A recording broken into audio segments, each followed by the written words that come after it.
My name is Peter Sampson, and this is Ensuring the Human Rights of All.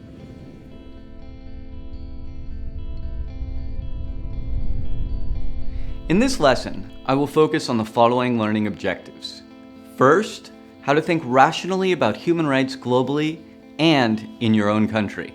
Second, ways that you can push back against the efforts to violate the human rights of others. And finally, how to advocate for the human rights of yourself and others.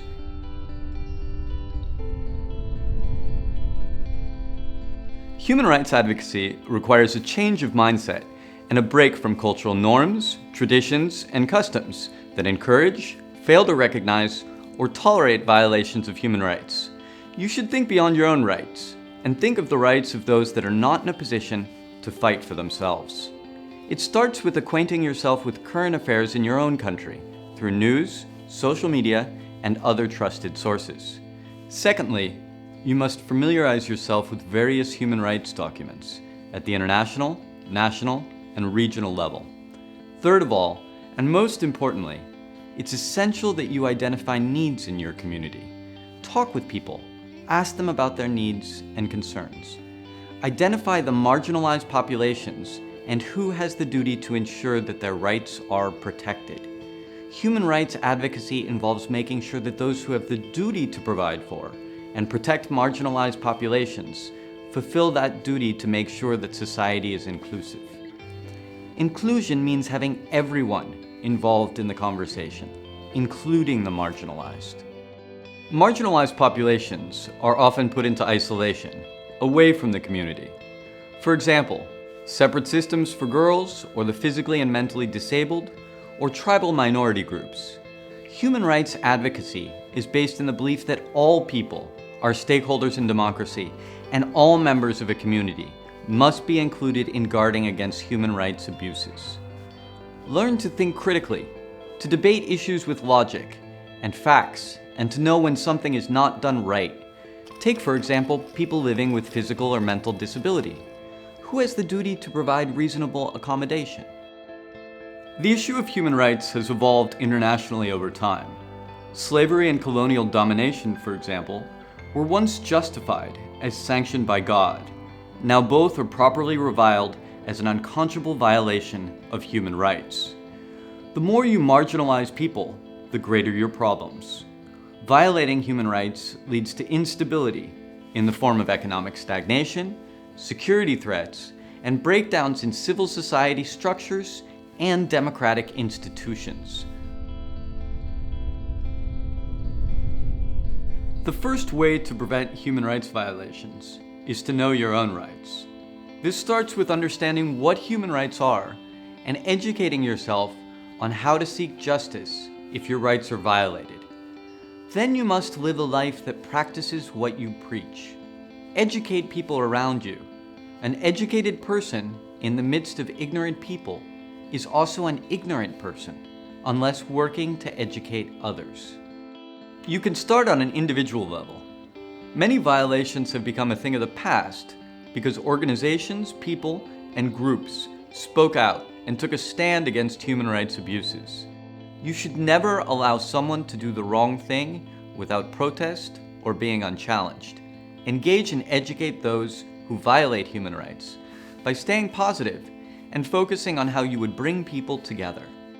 Dedicate time to the course of human rights. Many people sacrifice their lives in order for us to enjoy the rights we have today. Be consistent in your fight against violations of human rights. Seek redress through a competent court or platform.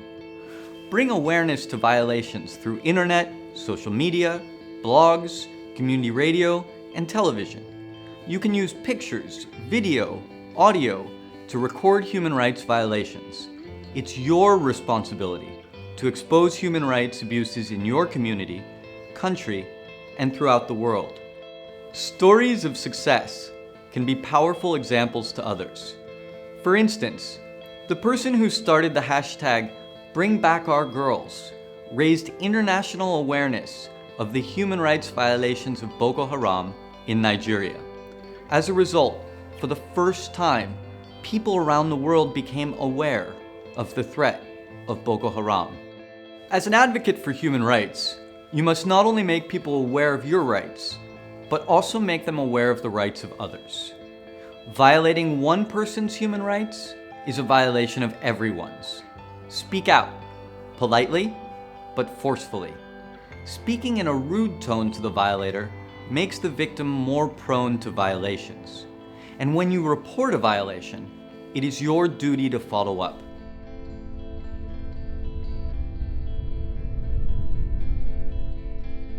The fight for human rights is vital in the promotion and protection of individual rights. One can be an advocate for human rights by joining or starting a group in your local community. Local groups are a good way to promote human rights, as they help create awareness. Sometimes people only need to be brought together to advance the cause of human rights. Work with people to empower them to be their own best advocates. Consider collaborating with government or non-governmental organizations working on these issues. This will help to better maximize resources, particularly with regard to finance, staff, and outreach. You can work with these organizations to collect statistics, to catalog abuses, as well as inform policies to protect human rights. You can also work with them to provide assistance for victims. Engage with communities and educate the public on violations and the obligation to elevate and defend marginalized groups. You should also support the work of human rights advocates who are fighting for a cause in which you believe. Support initiatives to redress the causes and effects of past human rights abuses that may keep marginalized communities from emerging from historic violations. In the US, grassroots campaigns like those of the civil rights movement of the 1950s and 60s led to the passage of the Civil Rights Act that outlawed discrimination based on race. That fight for equality meant better treatment and representation for African Americans in American society. As a responsible person, stand up for your rights and the rights of others in order to support human rights for all. After you have completed all the units in this course at yali.state.gov, you can test your knowledge and earn a YALI Network certificate.